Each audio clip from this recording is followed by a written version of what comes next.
박근혜 정권 때 젊은 사람이 평균적인 그런 데서 일자리를 잡고 일을 해서 수십 년을 일을 해도 서울에 집 한 채 사지 못한다라는 말로 헬조선이라는 말이 굉장히 유명했었습니다. 하지만 문재인 정권 들어서고 불과 몇 년도 되지 않아서 10년, 20년이 지난 게 아닙니다. 불과 몇 년도 되지 않아 서울 강남 평균 집값이 7억 넘게 오르고 전국의 모든 부동산이 천정부지로 오르는 이때 헬조선이란 말이 들리지가 않습니다.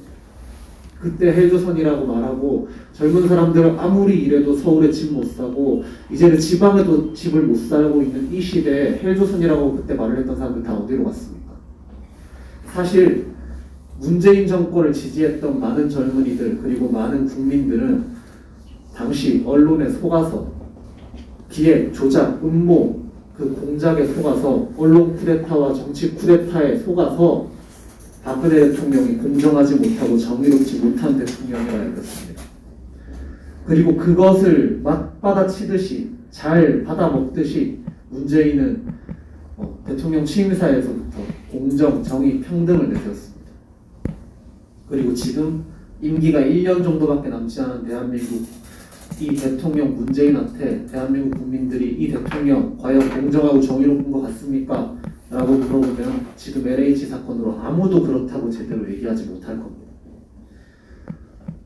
박근혜 대통령 탄핵 정국이 일어나기 전에 좀 희한한 일이 있었습니다. 부산에 LCT라는 곳이 아마 들어본 분들은 아실 텐데 제가 부산에 살아서 그리고 해운대가 가까워서 관심을 가지고 그때도 봤었는데 LCT라는 곳이 원래 군부지였습니다. 원래 개발될 수도 없는 지역이었고 개발돼서도 안 되는 지역이었습니다.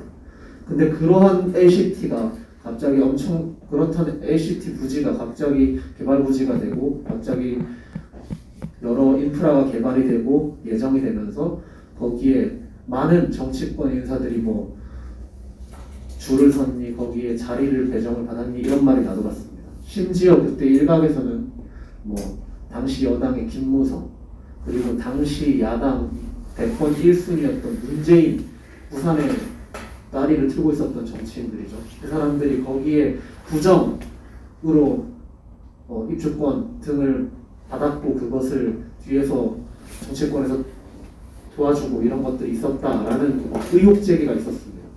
그리고 그 얘기가 나오자마자 그 두 정치인들은 바로 그 사람들을 고소고발 처리했습니다. 그리고 박근혜 대통령은 LCT 문제가 수면 위로 올라오기도 전부터 엄정조사라고 그 사람들이랑 타협하지 않고 제대로 불공정, 불의는 단호하게 법의 잣대로 처벌하라고 지시를 했습니다. 그리고 여러분들도 알다시피 지난 수년간 그 호재 속에서도 제대로 한번 대응조차 못하던 그 정치인들이 지금의 야당 정치인들이 박근혜 대통령을 일사불란하게 매도하고 탄핵하고 버려버렸습니다. 부산에서 그 바람이 불었습니다. 그리고 그 시작점이 저는 LCT였다고 생각을 합니다. 그 LCT가 어떻게 됐는지 전면조사, 전수조사 아직도 되지 않고 있을 겁니다. 자, 우리는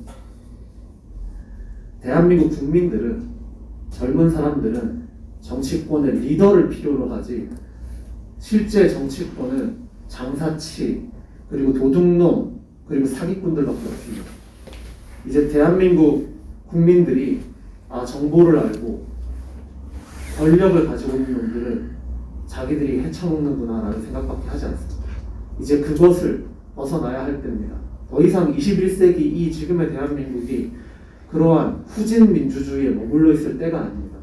그리고 박근혜 대통령 석방과 박근혜 대통령 명예회복이 바로 그 후진 민주주의로 탈출이 시발점이고 그 진행은 아직도 대표님 말씀하셨듯이 끝나지 않고 현재 진행 중입니다.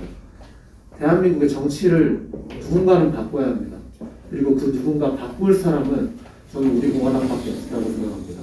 감 떨어지는데 하루 종일 고개 입 벌리고 감 떨어지기를 기다리는 자들, 그리고 그 떨어지는 감도 제대로 받아먹지 못하는 자들, 그리고 자신들 욕심에 눈멀어가지고 제대로 정치가 아닌 몸살이 그리고 피하기 그리고 국민들 눈치 보기밖에 하는 그런 인간들이 아니라 제대로 된 국민의 미래와 대한민국의 앞날을 위해서 뛰고 일할 수 있는 그런 정치를 해나갈 수 있는 세력 우리 공화당 밖에 없습니다.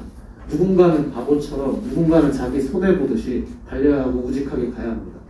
우리 용화당 당원 동지 여러분들 맨날 춥고 배고프고 혹은 더운 날에도 일관되게 우직하게 와주셨습니다.